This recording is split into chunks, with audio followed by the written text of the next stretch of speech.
And I want to come back to the actual topic, Mr. Kamtai Shipandon. So you said that Mr. Luong of Vietnam said that your troops should come to my border, right? So He approved of me sending them back. Yeah, you see. So I would say that we are done with this problem. I think we are quit. I think the youth says it like this. So we should let the situation go, right? What I propose Mr. is Luong? I can have half of the army on each side. That will make none of you guys feel threatened. And We would agree to this. We would agree to this as well, but I need to say that I will station some troops on the border as well for safety reasons. no worries. Yeah. Another thing I wanted to propose, and this will be a heavily debated topic, I believe, is to evolve Asian also into a military cooperation organization. No, I disagree. I agree, but not now. In the near future. Myanmar is not willing We should be ready. to cooperate with on a more centralized scale of outside members, especially in Asian. So we would reject this. We understand the sentiment, but due to our own national security reasons, it's simply not possible. Thailand would accept, but as I said, in the future. We understand. So I think we have a bit more time. Yes, to talk yes. about Like this will take time, of course. But gentlemen, we have to think about the future. How do you, gentlemen, how do you expect to counter China? To simply put it. Why do we need to counter China? We can hold them at bay, and we can develop ourselves, and then we will be a rival to China. How can we rival China if we are not even unified in the slightest Do military? you want us to form a future? single country, or what are you proposing? It seems to me that No. we're already cooperating here. No. I'm advocating something like NATO. Why do we need to would always not- copy the institutions the West makes? Yes. I agree I with Myanmar. personally, as the leader of Malaya, have done many deals with China recently, as well as the U.S. I've had some discussions with Japan, and personally, I think that this, what's the word? Block war that seems to be being propagated is non-existent. It's being pushed by medias and specific politicians for their own gain. It is understandable that truly- Vietnam feels this way given their history with China, though. That Myanmar does acknowledge, of course. But, like, it shouldn't let you, Minister Long, define your future. China is not what they used to be. They have to play the game that the West sets now. I understand the sentiment. Yes, they have to, but I don't want to be caught off guard if China decides to be aggressive again and decides to put its weight around and tries to be aggressive, especially in this spot this. I agree We with have to- Vietnam. We have them in at bay now, but what about the future? What about the new government that will come? If they're like Zeman will not be in charge forever. That is true. And it does worry my government what will happen when he steps down and who will take over. It worries us a lot. Yes. So There we might need be- plans to There kind might of be a lot more unite. hardliners coming after this. Yeah, of course. And we shall be united when this happens, actually. Yes, and So Vietnam. as I said, I'm supporting this. Yes. So I Yeah, would continue. be really advocating for us to work together militarily as well, especially to. I understand the sentiment, but I will remind the Minister of Vietnam that ASEAN is primarily an economic entity, not a military one, and Myanmar is But it not can interested in change. changing that. It can, but Myanmar, for one, is not interested in that at this time. Neither. But I think we are going to go democratic. I find it more interesting. I'm really bored of just going like militarist governments. I don't find much. I'll play them now and then, but I find it in roleplay to be just so overdone. There's a lot of Indian troops on our border. That's concerning. Statement from the Myanmar. Given the recent protests and the poor way in which they were handled, the government of Myanmar has agreed in talks with the Democratic front to make concessions and work to reorganize the national constitution. We maintain not just the requirement, but the necessity for military rule, but also acknowledge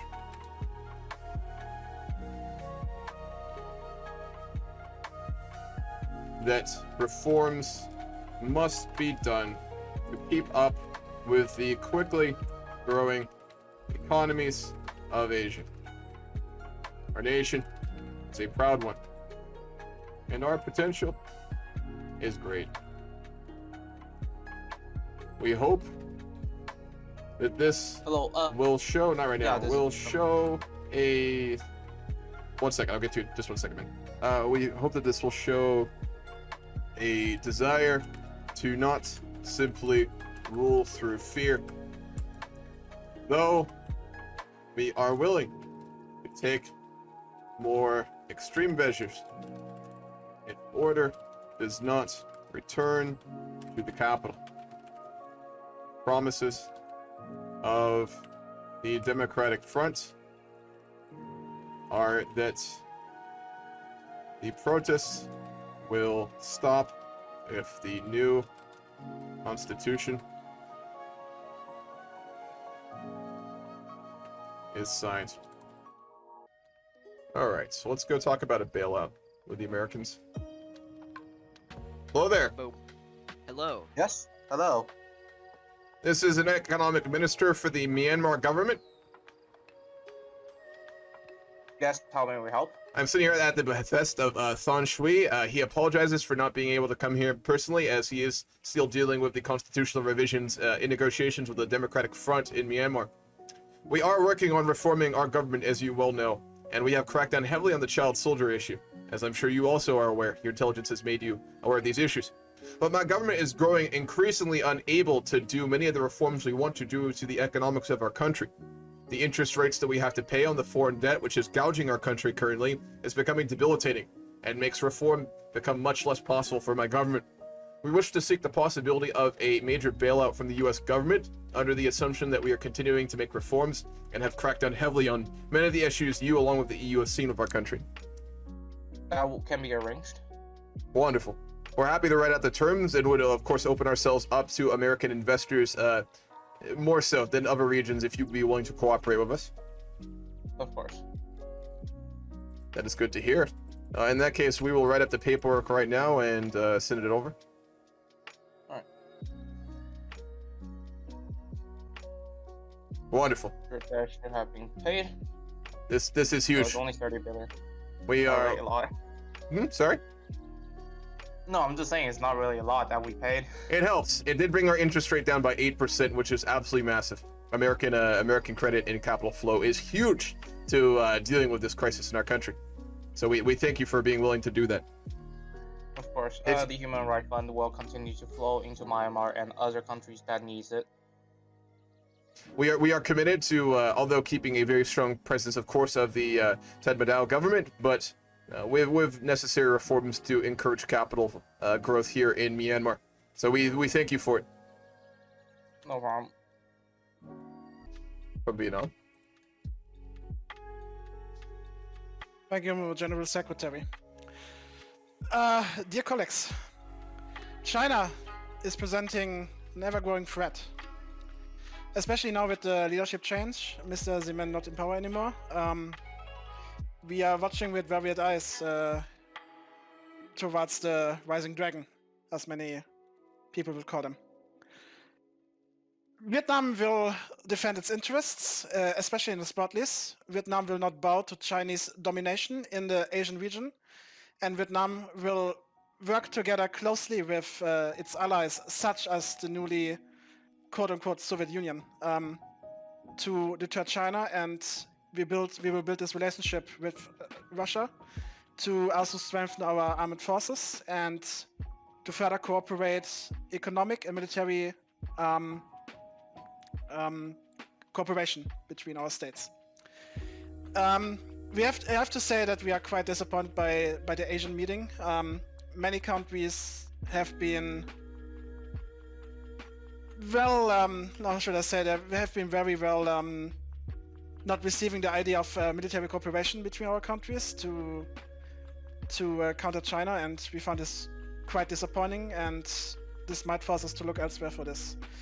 However, we will still be committed to the economical values and that to the economical values that Asian presents.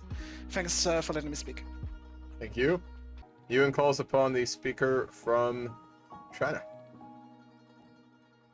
Yes, yes, greetings. We would like to officially announce that China will be soon, thanks to our extracting of the parcel and now the Spratly Islands, we would like to announce that we will be offering oil to Asia. We would also offer them to join the Shanghai Pact, which is a pact that has China regularly invest in.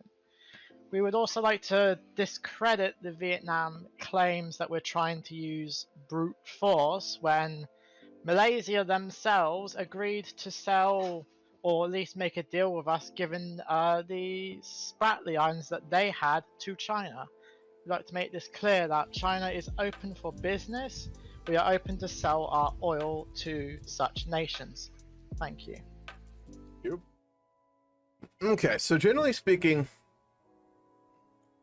we are going to continue down our focus tree towards the remaining democratic reforms, but we're going to do, like I think Yugrama mentioned, there's the option basically to reincorporate the military. So it'll basically be like a puppet government, although technically it is run by the Democracy League. The military basically effectively maintains huge amounts of control for it. And then I think for the rest of the game, we're going to basically be role-playing the balancing between those two and the interest groups of them, and then also like the attempts to like build up the economy and promote tourism in Myanmar. So like the roleplay for this is not crazy. We're not going to conquer Asia or anything. Like what I want to do with this roleplay is basically just roleplay out the difficulties of transitioning to a democracy from authoritarian governments, especially during this time period, and like the innately, I think, corrupting elements that come with trying to develop economically in Southeast Asia. Because we're gonna try and follow the Asian Tiger model, which is basically just getting lots of economic investments from the West and powerful economic countries in order to become an export market, which is what led to, Japan, Korea, Taiwan, Singapore, Vietnam, I guess Malaysia to a lesser degree, Brunei, all becoming very economically powerful at a quicker rate than the other countries in Southeast Asia and the rest of the world, was because they became like hotbeds of investment for the West, and they based all their economies around like exporting all their goods to the Western economies for a lot cheaper. So we're going to basically try and follow that model as Myanmar, but it'll be made a lot more difficult due to the demands and the desire for democracy, and then really an inability of the military to let go.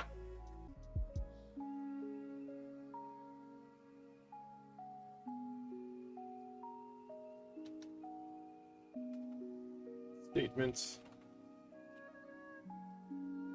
from the National League of Democracy and their allies.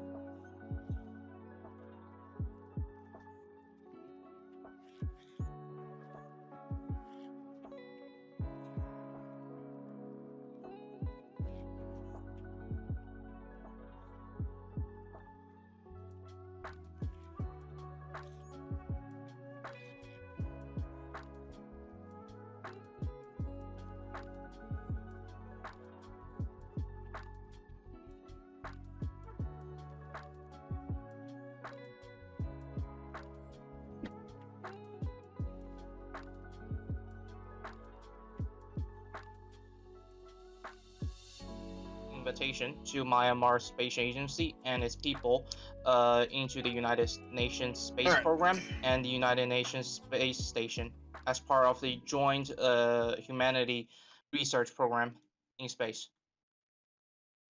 We would of course, be open to such a proposal, but I don't think you will find many of our people who are trained for it. We have a few aviators, but very limited amount of test pilots. We are inviting all nations around the world into it, so it's only fair that we also invite you. Then we would, of course, accept. Of course, that invitation also goes along to Iran. We will definitely consider to get back to you regarding this. Alright, very well.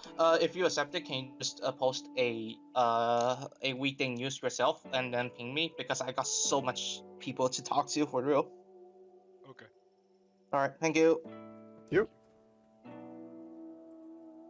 President, are you available at the moment? Just finishing this. Hello there, Prime Minister Vajpayee.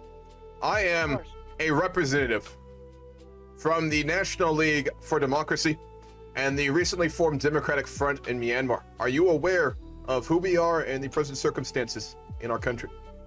I've been vacation since I've been vacation for a long time, so I'm really out of it. Could you please update me on the situation? To put it very simply, as you know, our party and the Democracy League in Myanmar has been pushing for reform of the military for decades now. In recent times, or shall we say leader, Thon Shui, he is a harsh man, but I think he does see the need for reforms and has begun to push a little bit more changes. When he attended the Asian conference in Bangkok, my party and my people held a series of protests in Yangon, where his officers led a massive crackdown on our protests, killing several of our members. When Thon Shui returned home, he acknowledged the poor response and became more open to cooperation with the Democratic Front. And as such, we have begun to negotiate constitutional changes as well as major reforms. We are seeking the support of allies abroad such as India, but we are primarily seeking economic ones. I'm going to be very frank with you. The upper members of my party are mostly concerned with the economics of things here. The majority of the old school military has pushed not for deregulation, and it has made investment in Myanmar increasingly difficult. My party is backed by a number of international economic interests, as well as leading businessmen within Myanmar, as well as, of course, the common people. These reforms we are seeking are primarily economic of nature. A transition to a more democratic government would allow for more investment in Myanmar without the issue of the past stains of the military, the child soldier issues, and the civil conflicts. We are seeking of a primarily rebranding and some minor reforms in our country, and wish to see if we could cooperate with your government and with your economic interests in the region. Of course, we are happy to do so. I mean, we see Myanmar as a great potential in Asia. What we are primarily seeking here is an agreement of investiture in Myanmar. Due to the debt crisis in our country, we're not really able to give it back, but in the future we would be able to. Myanmar is seeking to become an investment hub and a tourist hub of Asia along with our Asian allies. We see ourselves as the bridge between Southeast Asia and India, and we think that economic cooperation will be in the interest not just of your government, but of your private citizens and your industrial and corporate interests. I see. India is happy to help, of course, as long as we can guarantee that everything that we will help you will be paid and will be returned. Of course, in the future it would be. We would ask for a promise from your government. We're trying to put pressure on Thon Shui to get him to make the changes that we're seeking. If we can convince the other members of his reform party to follow the reforms that we want, we will be able to push him out of power and have the reforms necessary in Myanmar. What we want to do is create an investment promise from leading and powerful economic nations such as yourselves that would be willing to do economic investments in Myanmar only when we have the governmental changes away from the military. So we would ask for a promise publicly from India to invest a certain sum of money into Myanmar as soon as the government makes the proper reforms in Myanmar to put pressure on the military. And in the future, though I would not ask that you say so publicly, we would be happy to return that investment when we are able. Why is that not supposed to be public?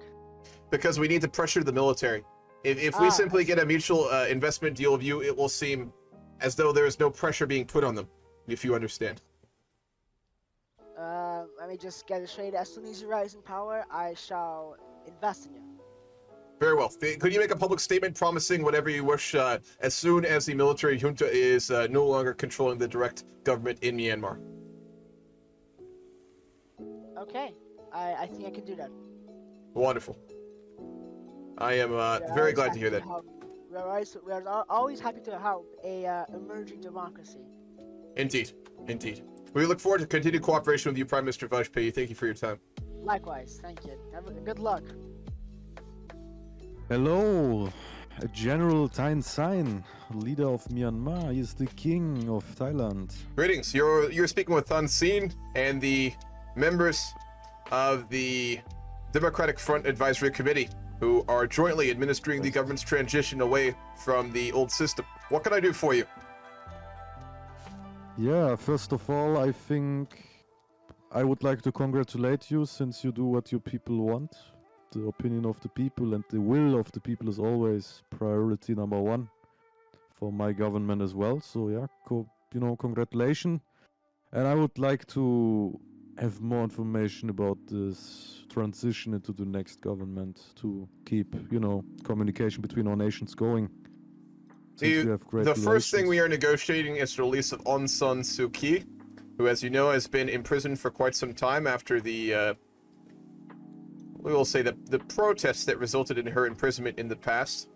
As soon as that is done, we are going to open up to privatized media, as well as deregulation of our financial institutions to private entities within Myanmar, as well as a representative form of government that is agreeable to both the military leadership that I represent, as well as my my friends in the Democratic Front.